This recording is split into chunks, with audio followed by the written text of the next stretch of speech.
No, this isn't a vision of heavenly clouds. In fact, it is the exact opposite. This is liquid nitrogen, used in the process of cryonics. Cryonics is the act of preserving the bodies of legally deceased individuals at extremely low temperatures. In other words, this is freezing your body and waiting to get thawed out in future when medical technology catches up. This could be in the next 5, 50, 500 years. No one knows for sure. Cryonics banks on the totally unforeseeable future to restore the dead body, or, as what cryonics advocates term, reanimation. People choose to freeze themselves for a variety of reasons. This can range from fear of death, being rid of diseases, or simply the quest for immortality. There was even a rumor that Walt Disney had himself cryopreserved. So, whoever said our future generations wouldn't know classic fairy tales may want to think twice.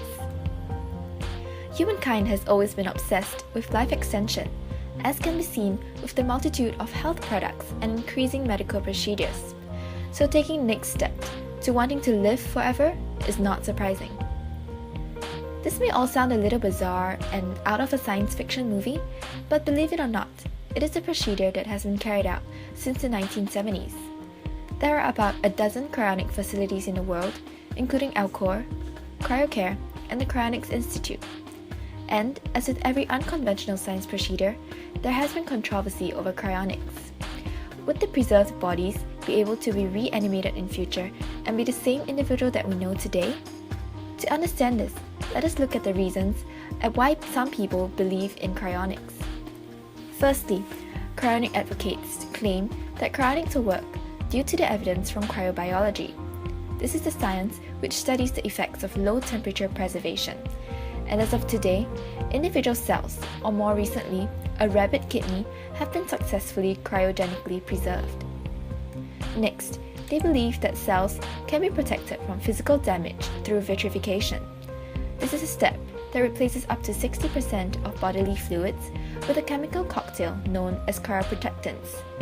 This supposedly protects cells from fracturing due to ice crystal formation. Thirdly, research has shown that electrical activity could be recorded from a cat brain that was frozen for 7 years, leading them to believe that this would mean brain function and identity can be retained.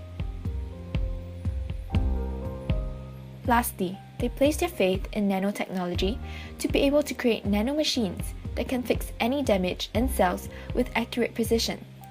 Seem convincing? However, all these claims can actually be debunked upon further scrutiny. With all due respect for their confidence and faith in the future, if we simply break down the main claims of cryonics, we can see that they are actually unsubstantiated. Do follow my research, and I will be addressing these arguments during my oral presentation to show you why I do not believe that people frozen today can be reanimated, and even if they were, their identities would not be retained.